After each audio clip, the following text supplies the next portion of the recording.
E aí, pessoal, beleza? Tudo certinho? Então, estamos aqui hoje reunidos para a gente gravar essa videoaula sobre uma parte da física moderna, mecânica quântica, certo?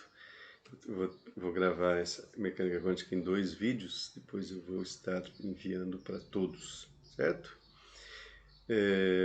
Então, a física moderna tem esse nome porque ela inicia-se no final do século XIX, início do século XX, 1830, por aí o Einstein já estava no seu quase auge, né?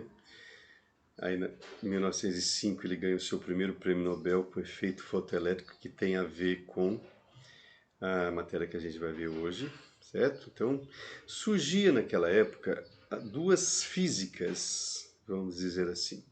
Porque até então, quem dominava o conhecimento era a física clássica, a física do Newton, a termodinâmica clássica, o eletromagnetismo clássico. Então, eles conseguiam, essa física conseguia explicar os fenômenos do nosso cotidiano de maneira muito boa. Porém, o que acontece? Começamos a estudar as partículas elementares, o que a gente chama de mundo do muito pequeno e do muito veloz. Que é veloz que eu digo próximo da velocidade da luz. E aí essa física clássica teve problemas para explicar esses fenômenos. Então tem que mudar, a teoria não está funcionando, então vamos procurar uma nova teoria. Então foi aí que surge tanto a teoria da relatividade do Einstein quanto a mecânica quântica de várias pessoas, inclusive do Einstein, né? Mas oficialmente a gente sabe, né, eu tenho que dar uma, já que eu vou falar do mundo do muito pequeno, a piadinha sem graça, deixa eu ficar muito pequeno aqui do lado, né? Não tão pequeno assim, para que vocês entendam. Então, a gente vai falar oficialmente o pai da mecânica quântica, digamos assim, esse cidadão aqui chamado Max Planck, um físico alemão, tá? Que foi quem introduziu essa ideia de quantum. A gente vai falar disso. Bem, antes disso, vamos dar uma preparada no terreno, né, pessoal? Vocês precisam de certos conhecimentos básicos para a gente entender a mecânica quântica aí. Onda eletromagnética. Vocês estudaram isso em ondulatória. O que é uma onda eletromagnética? Formada da oscilação de um campo elétrico e um campo magnético. Um vai criando o outro. O campo elétrico oscila, cria o magnético oscila, cria o elétrico e a onda vai se propagando perpendicularmente aos campos elétricos e magnéticos, né? Então a onda ela tem um comprimento de onda, né, que é a distância entre duas cristas. E a equação fundamental de uma onda é V igual a lambda F, velocidade de propagação é o comprimento de onda lambda, a distância entre duas cristas, vezes a frequência, que é o número de oscilações que ocorrem, né? O que a gente sabe? A gente sabe que as ondas eletromagnéticas elas não precisam de um meio material para se propagar, porque ela não se dá, a propagação dela não é através de colisão de moléculas, por exemplo, como o som, né? O som se dá uma molécula batendo na outra. Não, aqui é uma oscilação de dois campos elétricos. Tanto é que ela se propaga no vácuo. Ela não precisaria de meio material. E no vácuo ela tem a sua velocidade famosa, né? O c, a velocidade da luz no vácuo, é 3 vezes 10 a oitava metros por segundo. Então, todas as ondas eletromagnéticas, que eu vou relembrar com vocês daqui a pouquinho, elas têm a mesma velocidade, que vale 3 vezes 10 a oitava. Tanto é que o Einstein usou a letra C, porque ela é uma constante, é constante para todas as ondas. Então, se a gente pegar essa equação aqui, ó, se eu isolar o F, a frequência, eu vou descobrir que a frequência é a velocidade dividido pelo comprimento de onda. Como a velocidade não muda, ela é constante, 3 vezes 10 a oitava, então o que a gente tem? Que a frequência e o comprimento de onda são inversamente proporcionais. Então as ondas que têm menor comprimento de onda é as que possuem maior frequência e vice-versa, certo? Gravem essa relação, maior frequência, menor comprimento de onda. E por falar em ondas eletromagnéticas, quais são as ondas eletromagnéticas que a gente tem conhecimento?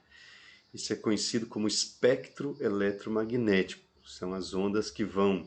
Ó, vocês têm duas flechinhas aqui, uma crescente da esquerda para a direita e uma da direita para a esquerda. A de cima está falando da frequência em hertz, que é oscilações por segundo, e a de baixo é tamanho em metros.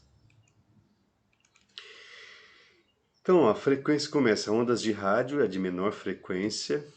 Aí, então, de rádio tem a rádio AM, FM, TV, depois tem as micro-ondas. A frequência gira em torno de 10 a 10 Hz, grande, parece uma coisa gigante, né?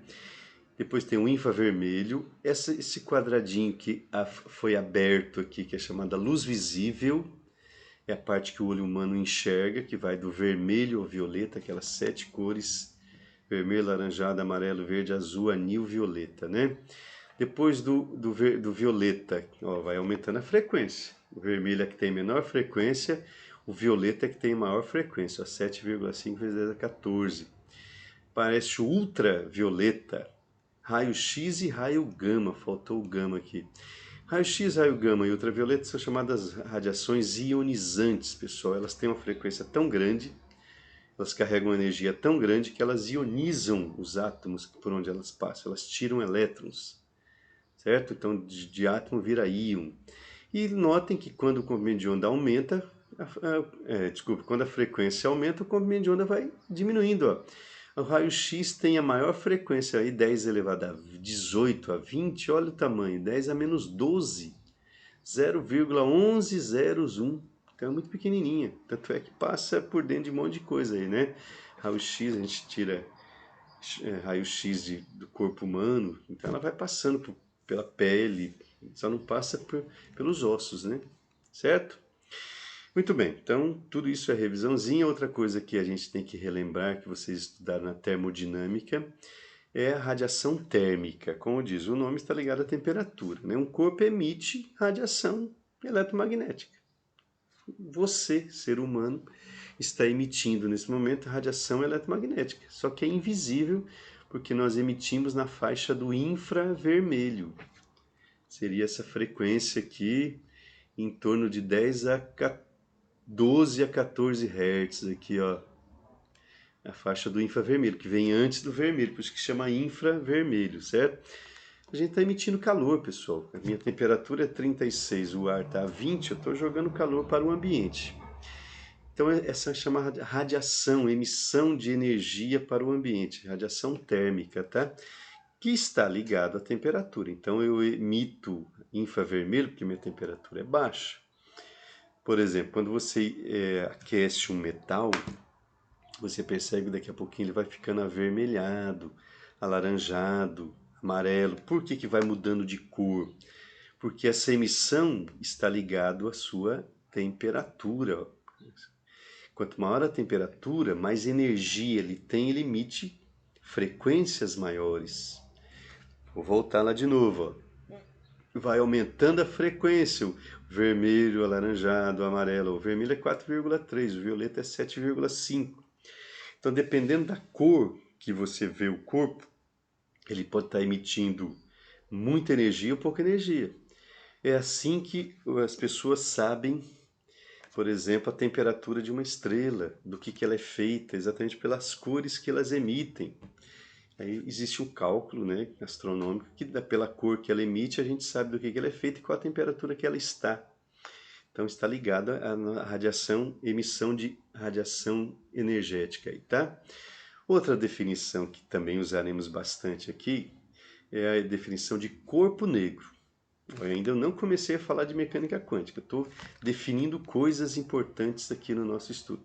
O que é um corpo negro, fisicamente falando, pessoal? É um corpo que absorve e emite toda a energia, toda a radiação que ele recebe, toda a onda eletromagnética que você joga nele, ele absorve e emite. Então ele não reflete. Por exemplo, uma superfície clara, ela reflete luz. O corpo negro não, ele absorve e depois emite na forma de ondas eletromagnéticas da mesma maneira.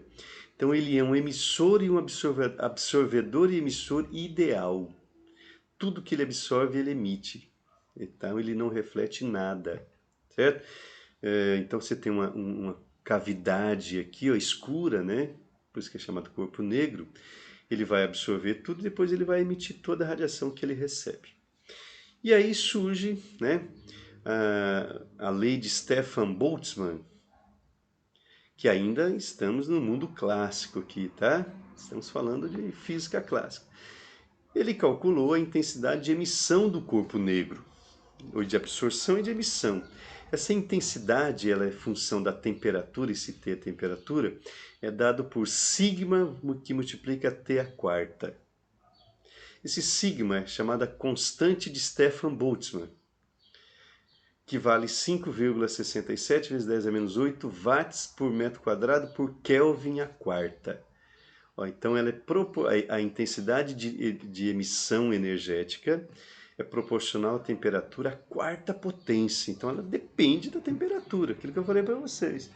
Eu estou a 36 graus, quer dizer, em Kelvin vai dar mais 273. Então eu vou emitir uma pequena quantidade. Se eu começar a aumentar a temperatura, tomara que isso não aconteça, mas eu vou emitir muito mais.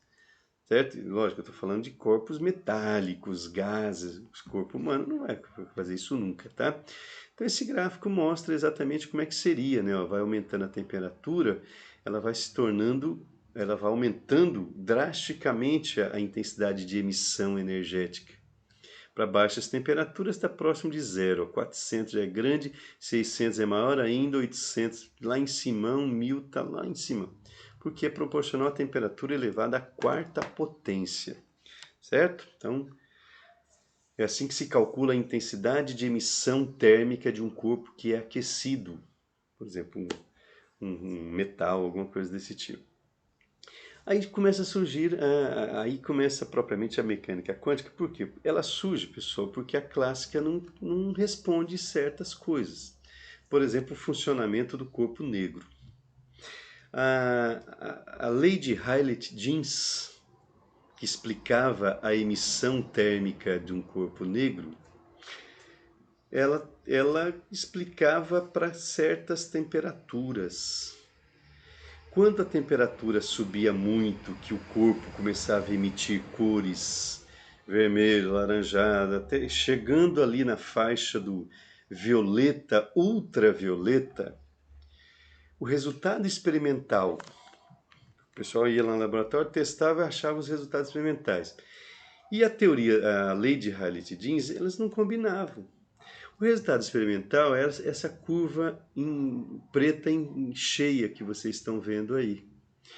A lei de Rayleigh-Jeans era essa curva tracejada, olha, ela divergia. De acordo com a lei de Rayleigh-Jeans, à medida que a temperatura sobe, que aumenta a frequência, diminui o comprimento de onda, porque está aqui em função do comprimento de onda. Ó.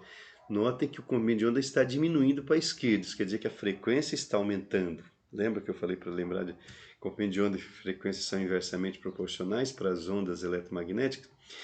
Então, até um certo ponto, elas estão em concordância. Esse pedacinho aqui. A partir de um certo momento, olha só o resultado experimental e a lei de Rayleigh-Jeans que explicava. Isso ficou conhecido como catástrofe do ultravioleta. Por quê? Quando chegava nas frequências do ultravioleta, aí divergia muito. Então, ou seja, se o resultado experimental dá um e a teoria, a lei de Rayleigh-Jeans diz uma coisa, então essa lei não está funcionando para altas frequências. Algo está errado. E a lei de Rayleigh-Jeans mostra que a emissão, pessoal, é contínua. Olha lá, ela vai subindo continuamente para o infinito. Então quer dizer que vai chegar uma hora que o corpo vai emitir energia infinitamente, o que não combinava, né? O corpo não emite energia infinitamente. Nem estrelas fazem isso. Tem uma hora que ela para de emitir. Então eu quero que vocês olhem para o gráfico da esquerda, que é o mesmo que está na direita, né? Então a gente sabe que a lei de Rayleigh-Jeans estava com problemas, então vamos deixar ela de lado. Vamos pegar aqui a lei de Planck, que olha bem, quando você tem um metal, por exemplo, a 4000 kelvins, o pico de emissão energético dele está na faixa do vermelho. Então quer dizer que o metal está, você olha para ele, está vermelho. Ele está emitindo luz na faixa do vermelho. E um detalhe, é um pico de emissão. Ele emite uma quantidade, você joga energia, ele emite aquela quantidade. Se você parar de jogar energia, ele para de emitir. Daqui a pouco você sobe a temperatura para 5.000 kelvins. Ele já começa a emitir luz na faixa da frequência do amarelo para o verde. Aumentou a frequência, ó. Está diminuindo, o lambda está diminuindo o comprimento de onda. Isso quer dizer que está aumentando a frequência. A frequência do verde é maior que o vermelho. Quando chega nos 6.000 kelvins, ele já está emitindo na faixa do azul e o anil aqui, ó, entre o azul, quase anil. Isso quer dizer que se aumentar mais a temperatura, daqui a pouco ele está emitindo no violeta, daqui a pouco ele está emitindo no ultravioleta, e assim sucessivamente. Daqui a pouco ele está emitindo raio-x, né? Arregaçar tudo que tem na região, né? Porque o raio-x é ionizante. Então, pessoal, o que o Max Planck percebeu aqui, né? Porque entrou na história, porque esse problema durou 10 anos, o pessoal não sabia responder essa questão, né? Ó, a lei de Rayleigh-Jeans não combinava com os resultados experimentais para altas frequências quando chegava na faixa do ultravioleta. Os dois textos eles querem dizer a mesma coisa. Para pequenas frequências, beleza, estava funcionando tranquilo. Altas frequências dava problema. Outro detalhe. A lei de Rayleigh-Jeans diz que a energia emitida pelo corpo aquecido é contínua. Está continuamente emitindo. Mas a gente vê que não, que é picos de energia. Ó, para 4.000 kelvins, um pico de emissão no vermelho. Daqui a pouco, um pico de emissão no verde. Daqui a pouco, no azul. Então, ela não é contínua. Ela é o que foi chamado na época de uma emissão discreta. Ela dá um pico, aí se aumenta a temperatura, ela dá outro, se aumenta a temperatura. Então, não é contínua. Ela não vai passando de vermelho. Não, ela está vermelho, daqui a pouco aumenta a temperatura e vai para o alaranjado. Não é uma sequência até chegar lá, não. São picos de emissão. Como se fosse uma luz piscando. Piscou vermelho, daqui a pouco piscou amarelo, daqui a pouco piscou azul. Certo? Então não é contínua, é discreta. Aí entra o cidadão chamado Max Planck, pessoal, porque, como ele mesmo escreveu, numa tentativa desesperada de explicar o fenômeno da emissão térmica de um corpo aquecido, ele lança um conceito, exatamente por essa questão de ser em pacotes e não em contínuo, ele lança o conceito de quantum. A palavra quantum vem de quanta. No grego significa a quantidade inteira de alguma coisa, a unidade de alguma coisa. Então, de acordo com ele, a emissão térmica de um corpo aquecido ocorria em quantums, os pacotes. Então, o vermelho um pacotinho. Quando ia para o verde, era esse pacote multiplicado por uma quantidade. É igual dinheiro, por exemplo. No Brasil nós temos R$1, que é a moeda de referência. R$100, o que são R$100? São 100 vezes o quantum de dinheiro que é um. Ou seja, uma quantidade inteira e o resto é sempre múltiplo dessa quantidade inteira. Então ele sabia que existia uma quantidade fundamental e à medida que o corpo ia emitindo, ele emitia múltiplo desta quantidade. Então, por isso que chamou de mecânica quântica. Quântica vem de quanto, uma quantidade inteira de algo que vai se multiplicando. E não ocorre de maneira contínua, o corpo não vai emitindo como se fosse um rio passando, ou uma torneira aberta. Não, é como se fosse uma torneira mal fechada. Pinga, daqui a pouco pinga de novo, daqui a pouco pinga de novo. Então, ele vai discretamente jogando energia para o espaço. Quando eu falo energia, eu estou falando de onda eletromagnética. Então, pessoal, essa energia, ela ocorre por quê? Porque o corpo, ao ser aquecido, ele recebe ondas eletromagnéticas. E o Einstein, que entra na história também, então nasce a mecânica quântica em 1900 com essa ideia do Planck. Você fala, mas ele Provou isso aí? Provou nada. Isso foi um postulado. Ele lançou a ideia e teve uma sorte danada de dar certo. Funcionou. Funcionou, virou lei. Certo? Nascia a mecânica quântica no ano de 1900 com essa ideia. Qual é a ideia? Que a energia ela é discreta, ela não é contínua, o corpo não emite energia continuamente. Lembra da história da torneira mal fechada? Ela vai pingando. E é, ela emite uma quantidade. Se você aumentar a temperatura, a quantidade que ela vai emitir é um múltiplo daquele que ela emitiu antes. Então é igual a R$1. R$100 é 100 vezes isso. E assim sucessivamente, tá? Então, de acordo com Einstein, então o corpo ele absorve partículas de energia chamadas fótons. Vocês têm partículas e fótons entre aspas, porque há controvérsia se ela realmente é uma partícula, tá? Falaremos disso no futuro. Então, os fótons carregam esse quantum de energia. É como se fosse o papel carregando R$1, certo? Eles carregam e aí vocês prestem muita atenção na equação mais importante da mecânica quântica, que é a energia transportada pelo fóton e, consequentemente, vai ser emitida pelo corpo aquecido, é dado por HF, onde H é a chamada constante de Planck. F é a frequência que ele vai emitir. Por exemplo, no vermelho seria a frequência do vermelho, 4,5 vezes 10 a 14 Hz. Ou no violeta, 7,5 vezes 10 a 14 Hz. Então a energia é proporcional à frequência. Por isso que quando você aumenta a temperatura, significa que você está fornecendo calor, pessoal. Calor é energia. Os fótons estão chegando com essa energia. E por que fica verde, alaranjado? Por que vai aumentando a cor? Porque vai aumentando a frequência. Então a energia emitida é proporcional à frequência de emissão. Cada cor tem uma frequência de emissão, certo? Essa constante de Planck, o H, vale 6,63 vezes 10 a menos 34 joules vezes segundos. Né? Isso é uma das constantes mais importantes da física, é chamada constante de Planck. Então, energia é uma constante vezes a frequência. Então, o que muda? A frequência. Então, a energia é proporcional à frequência. Quanto maior a frequência da onda luminosa, da emissão, maior a energia que ela está carregando. Ok? Então, dois conceitos muito importantes que surgem aqui. O conceito de quanto, que vem a mecânica quântica, vem disso, né? Quantum é uma quantidade inteira, única, de energia. Aí você tem os pacotes que vão aumentando essa quantidade. Lembra do R$1. R$1 é um quantum. R$100 é 100 vezes esse quantum. Certo?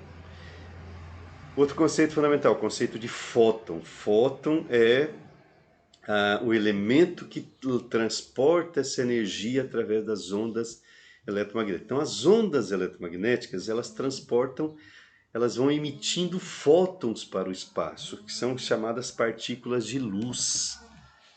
Como eu disse, partícula está entre aspas, porque a gente vai discutir se elas realmente são partículas, tá bom? Então, E igual a HF. Então, está mostrando como é que a energia emitida ela é proporcional à frequência. Muito bem. A partir daí, pessoal, as perguntas foram começando a ser respondidas. Perguntas que não tinham solução começaram porque a ideia do discreto, que não é contínuo e sim discreto, nossa, isso abriu portas para vários ramos da física. Por exemplo, os modelos atômicos, né? O modelo de Thomson, o pudim de ameixas, de passas. Aí tem o modelo de Rutherford, que era interessante, mas ele não conseguia explicar. O que é o modelo de Rutherford? Tem um núcleo, onde estão os prótons e os nêutrons, né? E girando na eletrosfera estão os elétrons, vai em várias camadas, camada K, L, M, né? Só que é o seguinte, o elétron ele não está parado, ele está girando. Isso quer dizer que ele tem energia. E à medida que ele gira, ele gasta energia para girar. Isso quer dizer que se ele vai gastar energia, ele vai ficando cada vez mais lento, a tendência dele é colidir com o núcleo do átomo. né? Ele vai espiralando até chegar no núcleo do átomo. Fala, mas peraí, isso não acontece. O elétron não colide com o núcleo do átomo. Então não se sabia explicar por quê. Aí, com a ideia da mecânica quântica do Max Planck, se sabe por quê. Se sabe por quê, mais ou menos. O que a gente sabe? Que o elétron não pode ocupar qualquer posição na eletrosfera. Existem lugares chamados proibidos para o elétron estar. Elas ocupam regiões que a quantidade de energia que ela possui naquele momento deixa ela estar naquela região.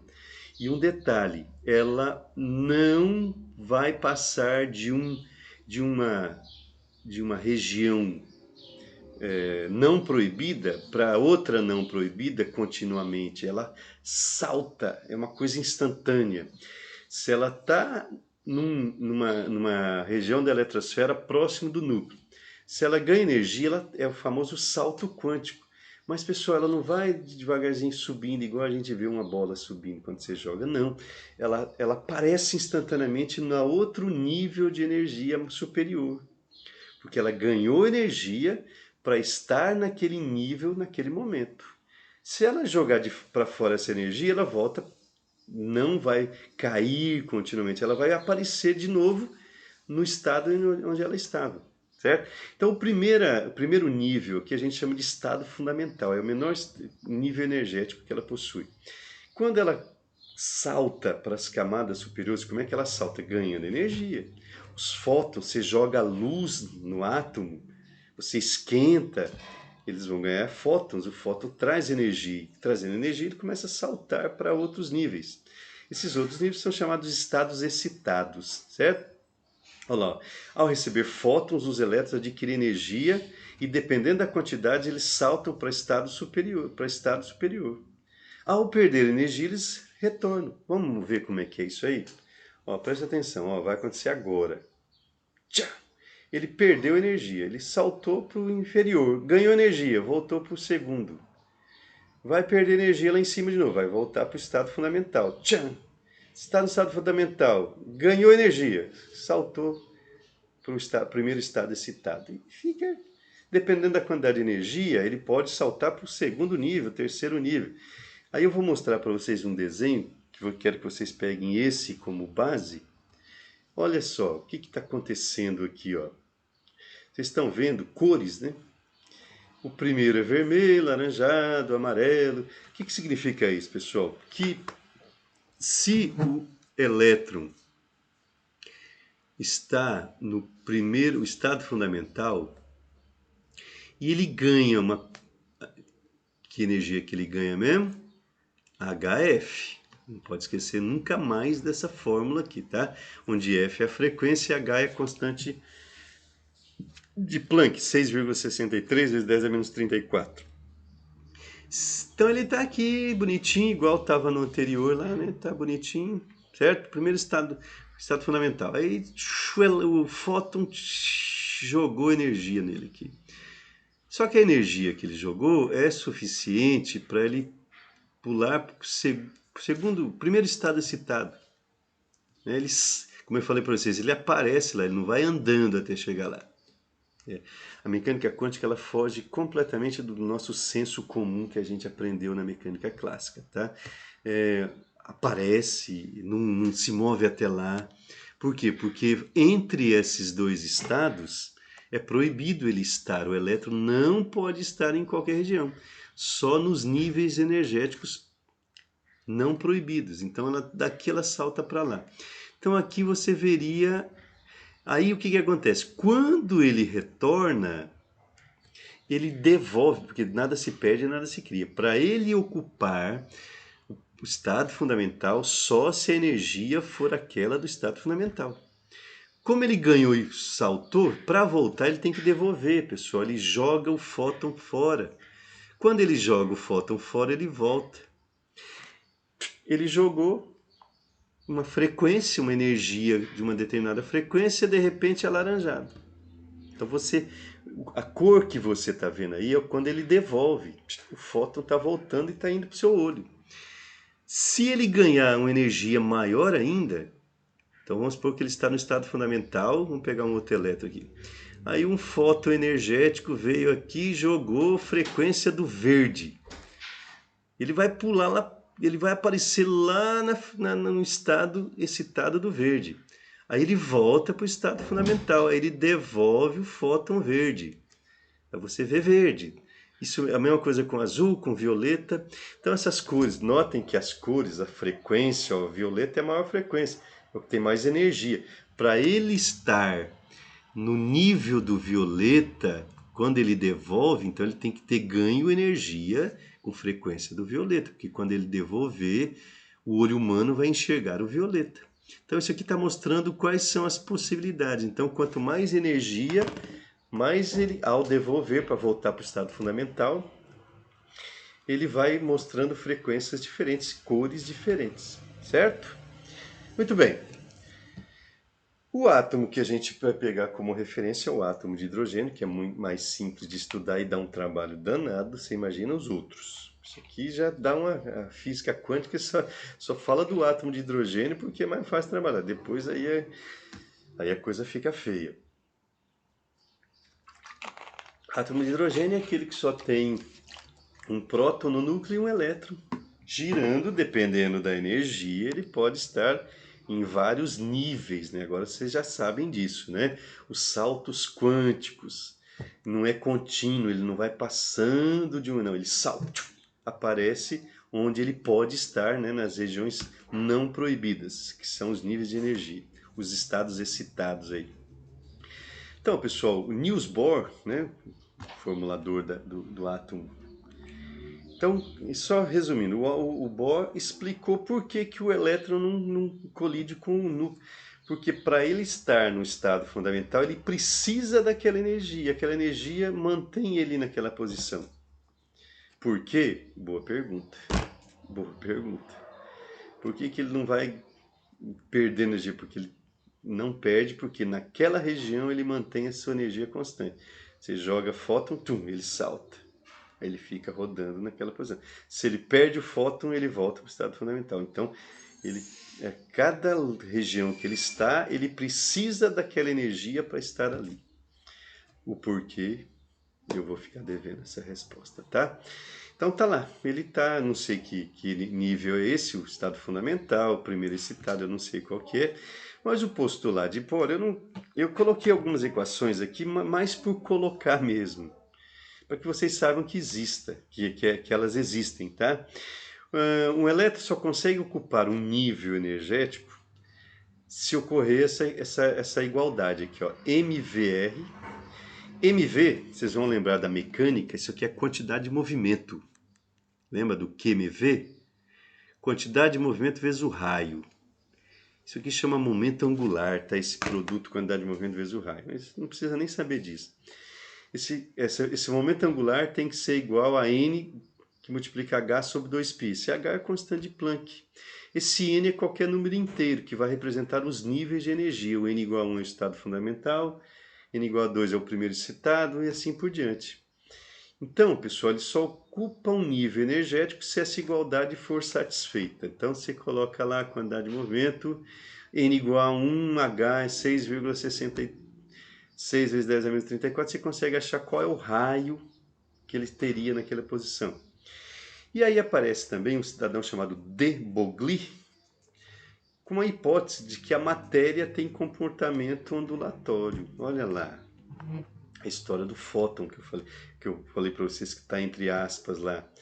O fóton é uma partícula, é onda ou matéria? Porque na física clássica eu dei essa aula para vocês e eu disse para vocês que onda é uma coisa, matéria é outra. Mas na quântica essa questão não fica muito clara. A matéria tem comportamento de onda, a onda tem comportamento de matéria. Meu Deus! Por isso que ela é doida, pessoal. Mas funciona. Os GPS hoje usa relatividade e mecânica quântica, certo? A física médica é física quântica, né? Uma ressonância magnética são partículas elementares que são jogadas no seu corpo para reagir, é como se fossem fótons energéticos, e aí dependendo do como ele vai reagir, vai aparecer a imagem, o que aparece lá, certo? Então, ela funciona. É doida, mas funciona. Então, o de Broglie diz que a matéria tem comportamento ondulatório. A gente vai entender mais isso quando a gente falar do efeito fotoelétrico, que foi o prêmio Nobel que o Einstein ganhou, tá? Então, a matéria, o comprimento de onda, o lambda é caráter de onda, né? Quem tem comprimento de onda é onda, distância entre duas cristas. É dado por H sobre mv, está aqui, ó. O lambda é onda, m é matéria, massa. Então ele está mostrando, eu não vou fazer os cálculos, que é possível você provar que a matéria, que quando se trata de mecânica quântica, da física das pequenas partículas, a matéria tem comportamento de onda. Está aqui a relação. O comprimento de onda de uma onda material é proporcional, inversamente proporcional à massa. Então, realmente, existe uma relação entre elas. Juntando esses dois elementos aí, pessoal, a gente chega, vocês podem fazer, tá? Junta a primeira equação com a segunda equação, a gente descobre que 2πr, onde R é o raio da trajetória do elétron, é n lambda, onde n é 1, 2, 3, né, número inteiro. 2πr é o comprimento de uma circunferência. Né? O comprimento da trajetória do elétron é proporcional ao seu comprimento de onda. Ó. N igual a 1, N igual a 2, certo? Então, existem umas figuras que vocês podem procurar na internet, procura lá, átomo de hidrogênio, as raias espectrais, que são as figuras produzidas. Vocês vão ver que vai ser circunferência em cima de circunferência mais deslocado. Por exemplo, n igual a 1 é fácil de desenhar, porque é uma circunferência. N igual a 2 já dá um negócio tipo assim, ó. Provavelmente em química você já deve ter... Deixa eu ver se eu desenhei certo. Tem que ter uma crista. Não, tem que estar faltando um aqui, pessoal. Um lambda. Certo? Então vai aparecer... Provavelmente em química vocês devem ter visto isso. Essas figuras formadas, né, na trajetória, quando está no estado fundamental, no primeiro estado excitado, certo? Nós não vamos entrar em detalhe. Eu só estou colocando para vocês que isso existe, tá? O comprimento de onda, comprimento de órbita dos elétrons é múltiplo, né? O comprimento da circunferência que ele produz é múltiplo do comprimento de onda, tá? O raio é dado por n quadrado, que multiplica 5,3 vezes 10 a menos 11 metros. Essa equação sai da força elétrica, aquela força de Coulomb, K, que é 1, Q2 sobre d quadrado, onde d seria a distância do elétron até o próton. E a força centrípeta, porque se o movimento é circular, essa resultante é uma centrípeta, mv quadrado sobre r. A gente chega nessa equação. Tá bom? Vamos fazer o cálculo. O que nos interessa muito aqui é a tal da energia do átomo, né? Quer dizer, aqueles locais que o elétron pode estar, né? Então a energia do elétron orbitando no núcleo do átomo de hidrogênio é quantizada. Opa! Desde o começo a gente está falando isso, que ela não pode estar em qualquer lugar. Quando você diz quantizada, se ela tiver x, ela está aqui. Se ela tiver 5x, ela está aqui, mas ela não vai passando continuamente. Ou seja, você não pode ter um elétron com 5,43x de energia. Ou é x, ou é 2x, ou é 3x, 4x, 5x. Ou seja, depende do local que ela está. Beleza? Então essa energia, pessoal, a equação é interessante que vocês decorem. Também acho que vocês estudem em química. A energia enésima, né, o N igual a 1, primeiro nível, segundo nível, é dado por menos 2,18 vezes 10 a menos 18 dividido por N ao quadrado Joule. De N pode ser 1, 2, 3, 4, né? Joule é a unidade do sistema internacional, só que a gente, em mecânica quântica, a gente usa muito uma unidade de energia chamada elétron-volt. Um elétron-volt, deixa eu colocar no cantinho aqui, ó, um elétron-volt é a mesma coisa que 1,6 vezes 10 a menos 19 joules. A relação que existe.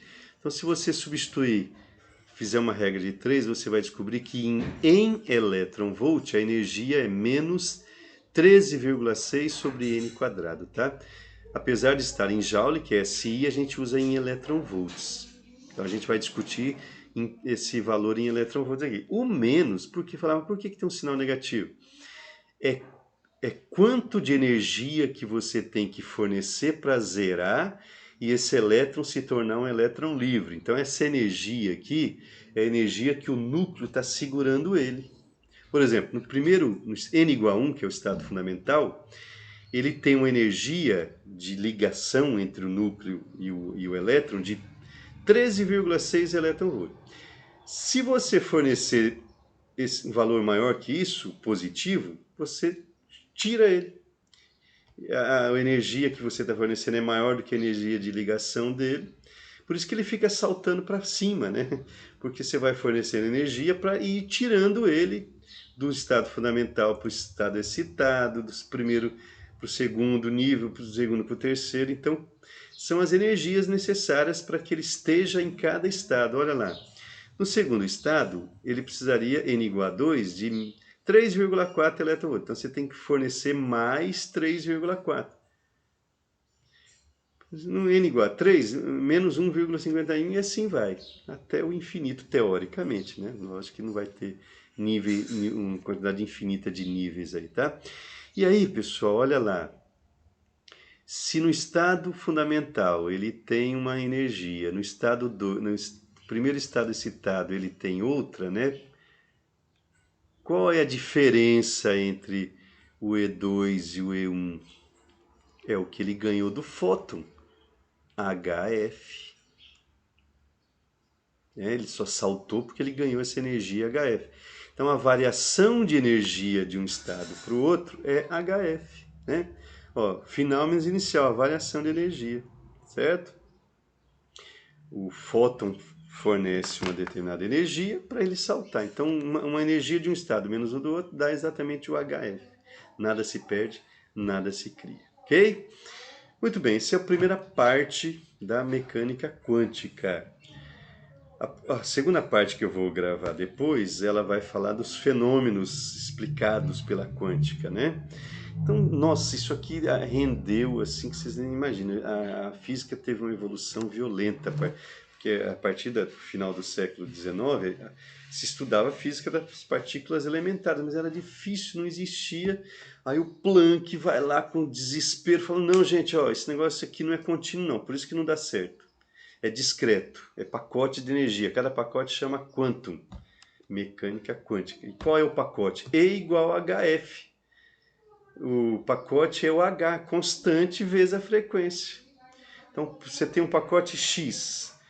O próximo, 2x, o próximo, 3x. São múltiplos desse valor inteiro que você determinou no estado fundamental. Beleza? Daqui a pouco vocês vão ter um novo vídeo sobre a segunda parte da mecânica quântica. Até lá!